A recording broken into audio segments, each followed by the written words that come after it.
வாழ்க்கையில் தவறு செய்யாதவங்களே கிடையாது. தவறு செய்தாலும் ஒரு சிலர் திருந்திடுவாங்க. ஒரு சிலர் தாம் செய்வது தவறுன்னு உணராமல் மீண்டும் மீண்டும் தவறு செய்வார்கள்.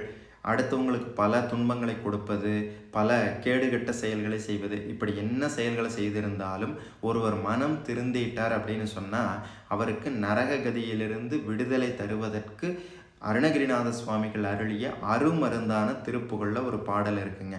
இந்த பாடலை தொடர்ந்து பாராயணம் பண்ணால் இப்படி மனம் திருந்தியவர்கள் அல்லது தவறு பல இழைத்தவர்களுக்கு நரகம் இல்லாமல் நற்கதி பெறுவார்கள் அப்படிங்கிறது நம்பிக்கை. அது என்ன பாடல் அப்படின்னு பார்த்தீங்கன்னா, கோங்கு இளநீர் இளக வீங்கு பயோதரமும் வாங்கிய வேல் விழியும் இருள் கூறும் கூந்தலும் நீள்வளை கொள் காந்தலும் நூல் இடையும் மாந்தளிர் போல் வடிவும் மிக நாடி பூங்கொடியார் கலவி நீங்க அரிதாகி மிகு தீங்குடனே உழலும் உயிர் வாழ்வு பூண்டு அடியேன் எரியில் மாண்டு இங்ஙனே நரகில் வீழ்ந்து அலையாமல் அருள் புரிவாயே பாங்கியும் வேடுவரும் ஏங்கிட மாமுனியும் வேங்கையுமாய் மரமின்னுடன் வாழ்வாய் பாண்டவர் தேர் கடவும் நீண்ட பிரான் மருக பாண்டியன் நீரு அணிய மொழிவோனே வேங்கையும் வாரணமும் வேங்கையும் மானும் வளர் வேங்கட மாமலையில் உறைவோனே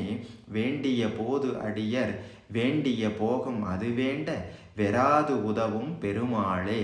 இந்த திருப்புகளை தொடர்ந்து பாராயணம் பண்ணிட்டு வந்தால் தவறு செய்து திருந்தியவர்களானாலும் சரி அல்லது தான் செய்வது தவறேன்னு உணராமல் இருப்பவர்களானாலும் சரி, அவர்களுடைய பாவங்கள் அப்படிங்கிறது இந்த திருப்புகழ் அப்படிங்கிற தீயில இட்ட மெழுகு போல உருகி சருகு போல கருகி அவர்கள் பாவத்திலிருந்து விடுவிக்கப்பட்டு நற்கதி அடைவார்கள். நரகத்தில் போய் கொடும் துயர் அனுபவிக்கணுங்கிற அந்த தீய தண்டனை, தீய நிலை நமக்கு வராமல் முருகப்பெருமான் காத்து ரட்சிப்பார்.